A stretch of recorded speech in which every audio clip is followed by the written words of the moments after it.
Hello friends, आपके सामने जो वीडियो है ये है आज आपका निर्देशांक ज्यामिति। आप समझते हैं कि निर्देशांक ज्यामिति बहुत कठिन पड़ता है, तो कठिन नहीं है, और अगर आप समझते हैं बहुत सरल पड़ता है तो सरल भी इतना नहीं है। तो यहाँ पर जो हम आज वीडियो लेकर आए इसमें हम निर्देशांक ज्यामिति या दो चर के समीकरण इसका हम बेसिक बताएंगे। आखिर आपका ये इसमें जो आपका ग्राफ बनता है और इसमें आपके जो बिंदु होते हैं, जो निर्देशांक आपके निकलते हैं, जो आपका उसका दूरी बीच के निकालना होता है, वो सारे बेसिक पॉइंट्स हम यहाँ पर बताने वाले हैं। एकदम आपको अगर ये पाठ आप शुरू कर रहे हैं, अगर आपको पाठ इसमें की सवाल नहीं आती तो पहले आप ये बेसिक देख लीजिएगा। अगर आपको बेसिक आ जाएगा ना तो इसमें की सवाल आप लगा लेंगे, इसमें की सवाल भी और इसमें की सवाल भी आप लगा लेंगे। तो ध्यान देने वाली बात क्या है, बेसिक। तो बेसिक हम आपको यहाँ पर चल रहे हैं समझाने। देखिएगा, सबसे पहले हमें एक बात को ध्यान देना है कि यहाँ पर हमें अगर ग्राफ को देखते हैं तो यहाँ पर दो रेखा मिल रही है, एक आपकी पड़ी लाइन मिल रही है और एक खड़ी लाइन मिल रही है, ठीक है। तो यहाँ पर क्षैतिज और ऊर्ध्वाधर लाइन में देख रहे हैं तो ये जो लाइन है जो इस तरीके से गई है इसको हम x बोलते हैं, और जो खड़ी वाली लाइन है इसको हम y बोलते हैं। क्या बोलते हैं? y। और दोनों ये क्या है? अक्ष हैं। ये क्या है? ये x अक्ष है, ये y अक्ष है, x एक्सिस और y एक्सिस। तो यहाँ पर और एक बात ध्यान देने वाली बात है, यहाँ पर एक बिंदु ऐसा है ना, एक बिंदु ऐसा है जहाँ पर ये कट रहा है। इस रेखा को ये वाली रेखा प्रतिच्छेद कर रही है, इस वाली रेखा को ये वाली रेखा प्रतिच्छेद कर रही है, यानी ये दोनों एक दूसरे को प्रतिच्छेदित कर रहे हैं। वहाँ पर एक बिंदु स्टार्ट वहीं से होगा, जहाँ पर ये प्रतिच्छेद कर रहे हैं वहीं पर हमारा स्टार्ट होगा और वहीं हमारा जीरो माना जाएगा, शून्य माना जाएगा। क्या माना जाएगा? शून्य। और वो बिंदु का नाम होगा मूल बिंदु। क्या नाम होगा उसका? मूल बिंदु नाम होगा, ठीक है। यदि प्रश्न में आपके पूछा जाता है कि दो अक्ष का मतलब दो लाइन या ऊर्ध्वाधर और क्षैतिज लाइन, जो दोनों लाइनें होती हैं वो एक दूसरे को प्रतिच्छेदित करती हैं, तो उस बिंदु को क्या बोलते हैं, उसको क्या कहा जाता है? क्लास 9th में आपका एनसीईआरटी में आपका पहले सवाल में है, तो उसको बोलते हैं मूल बिंदु। क्या बोलते हैं? मूल बिंदु। अब मूल बिंदु ये हमारा होगा जहाँ पर छेद गए, तो वहाँ के बाद इधर सब देखेंगे तो सब हम देख रहे हैं 1 2 3 4 5 ये सब प्लस में है, और इधर भी ऊपर देख रहे हैं प्लस में, इधर देख रहे हैं तो हमारा माइनस में है। भी लिखे नहीं है, भूल से माइनस में है। ये सब किस में है? माइनस में, और ये माइनस में। तो दोनों माइनस में है, ये भी माइनस में, ये भी माइनस। कैसे हम याद रखें? अब बताइए कि हम इसको याद कैसे रखें। हम बताते हैं, सभी अधिकतर आदमी परसेंटेज में अगर देखते हैं तो दाहिने हाथ से काम करते हैं। बहुत ज़्यादा दाहिने हाथ से काम करने वाले आदमी होते हैं। आदमी मतलब जो मनुष्य हैं अधिकतर दाहिने हाथ से काम करने वाले होते हैं।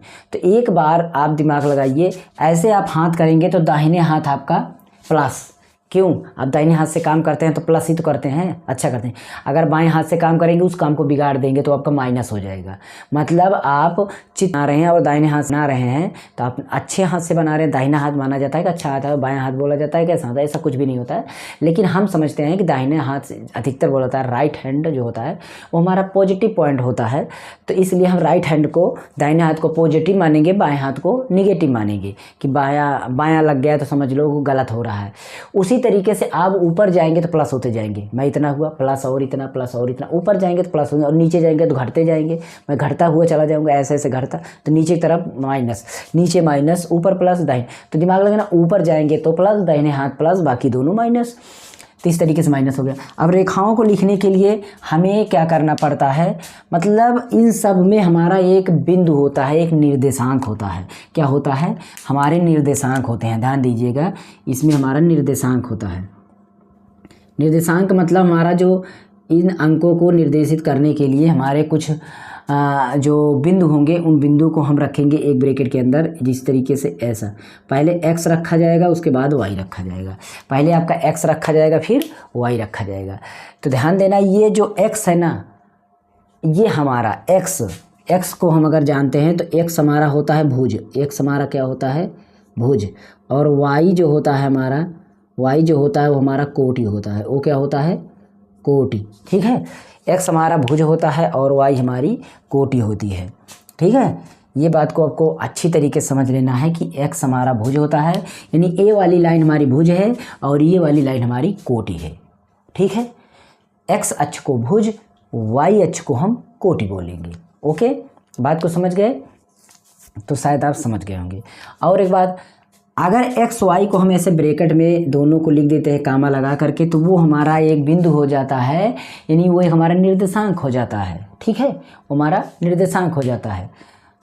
ठीक, अच्छा, अब इसके बाद हम देखते हैं कि पहले x लिखा जाएगा फिर y लिखा जाएगा। अगर हम इस लाइन में देखते हैं तो सभी x में, मतलब इसमें x में देख रहे हैं तो सब प्लस प्लस में है, तो इसका मतलब प्लस होगा। और फिर y लिखा जाएगा तो y वाला देखते हैं इस वाले वर्ग में, देखेंगे इस वर्ग में, क्योंकि ये दो हमारी जो लाइनें हैं, दो हमारी जो अक्ष हैं, ये जब परिच्छेदित कर रहे हैं तो हमें ये कितने भागों में बांट रहे हैं? ये 4 भागों में, फर्स्ट, सेकंड, थर्ड और फोर्थ, ये हमारा 4 भागों में बंट रहा है। कितने भागों में? 4 भागों में बंट रहा है। और ये 4 भागों में बंट रहा है, तो हमें सबसे पहले अगर इन 4 भागों में से कोई बिंदु लिखना हो तो इधर से बिंदु देखते हैं, सॉरी साइन में अगर लिखना है, चिन्ह में लिखना हो तो इधर हमारा चिन्ह कौन सा है? प्लस, प्लस हो गया। फिर हमें वाई लिखना हो तो वाई मतलब ये वाली लाइन है। इस वर्ग के हिसाब से देखिए, इस वर्ग के हिसाब से ये लाइन और ये लाइन तो नहीं है इसमें कहाँ? ये तो इधर है ना, ये इधर है ना। तो जो लाइन इसके अगल बगल ये वाली लाइन है, ये प्लस में है, फिर ये वाली लाइन है वाई, तो ये भी हमारा प्लस में है, मतलब इसमें हमारा प्लस प्लस होगा। और ये फर्स्ट है मतलब प्रथम है, इसको हम प्रथम बोलते हैं। ठीक है, और इसको हम द्वितीय बोलते हैं, इसको क्या बोलते हैं? द्वितीय। और इसको हम तृतीय बोलते हैं, और ये चतुर्थ हो जाएगा।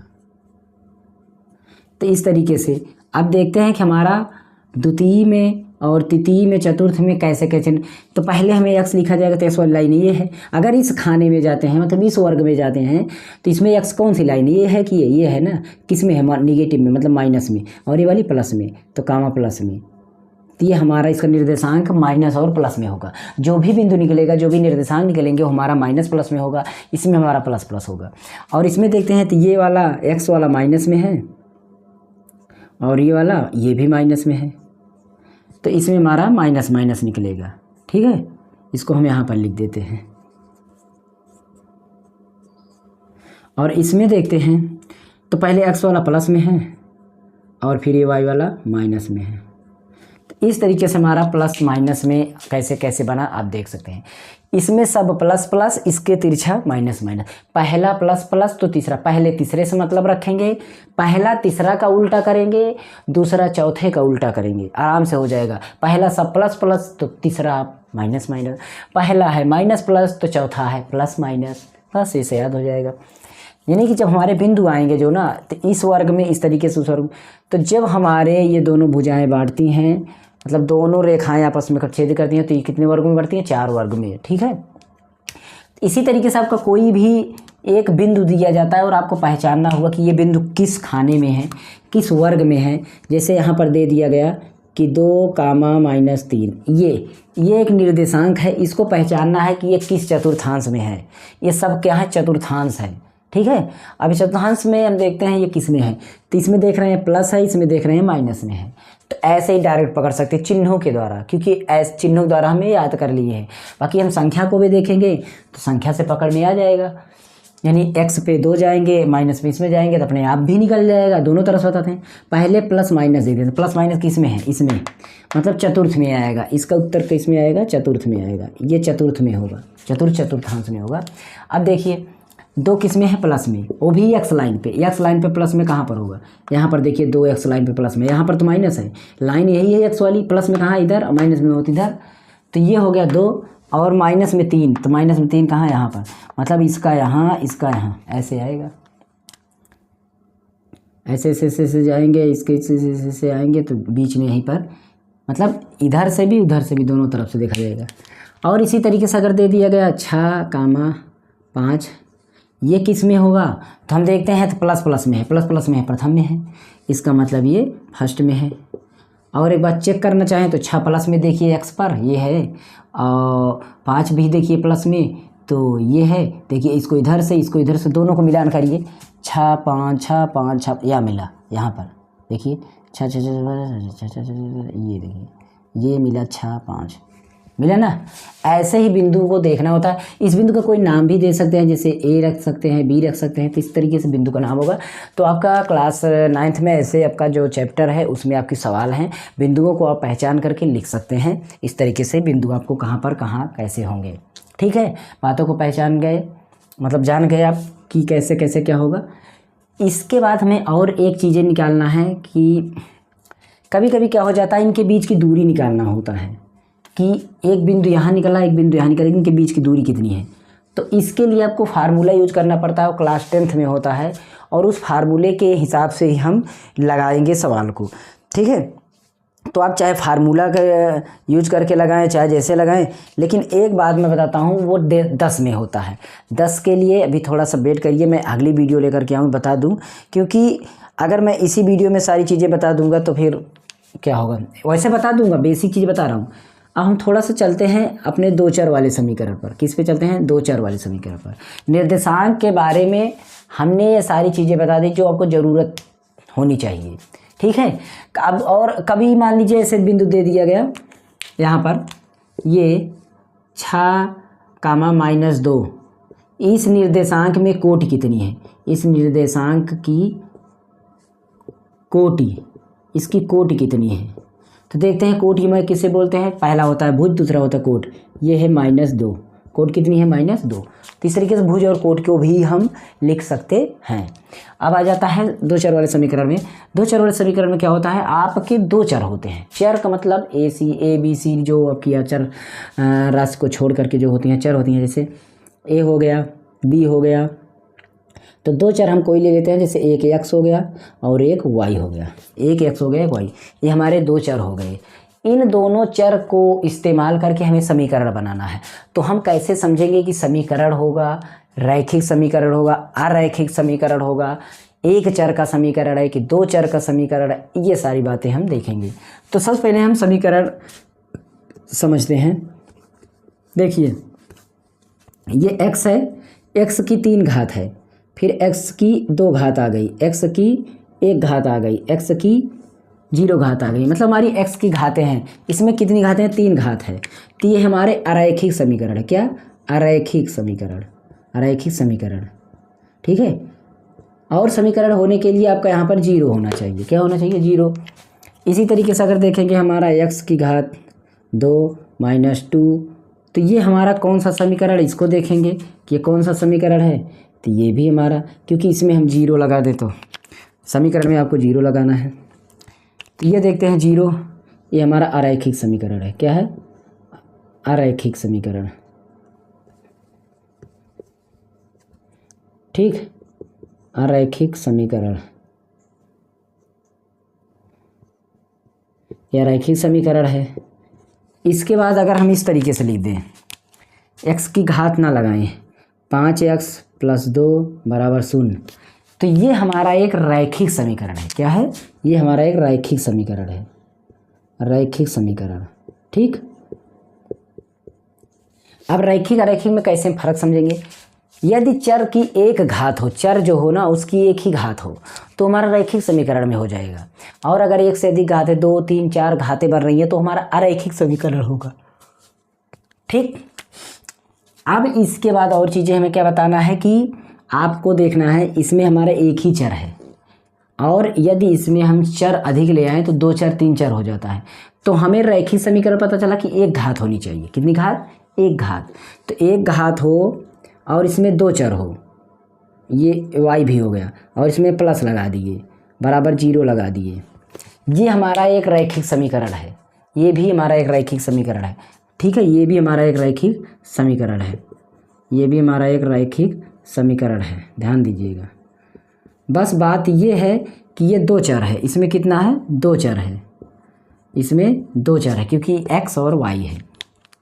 बस यही बात को हमें समीकरण पकड़ना था। समीकरण क्या है? समीकरण आपके x y दोनों हो, दोनों आपके x y होने चाहिए उसमें, और बराबर होना चाहिए। पहली सबसे बड़ी बात समीकरण होने के लिए बराबर होना चाहिए।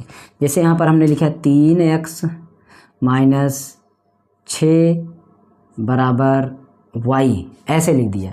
तो ये भी एक समीकरण है, ये भी एक समीकरण है और दो चर हैं इसमें, देख लीजिए दो चर वाले समीकरण है। बस हमें क्रम से इसको रखना होता है। तो क्रम हमारा क्या होना चाहिए, क्रम हमारा इसके लिए ध्यान दीजिएगा, हमारा क्रम कुछ इस तरीके से, पहले x होना चाहिए, प्लस माइनस लगा के y होना चाहिए, फिर बराबर लगा के यहाँ पर अचर पद होना चाहिए। क्या, अचर पद होना चाहिए। ये कंडीशन में आपका हो तो ये समीकरण होगा।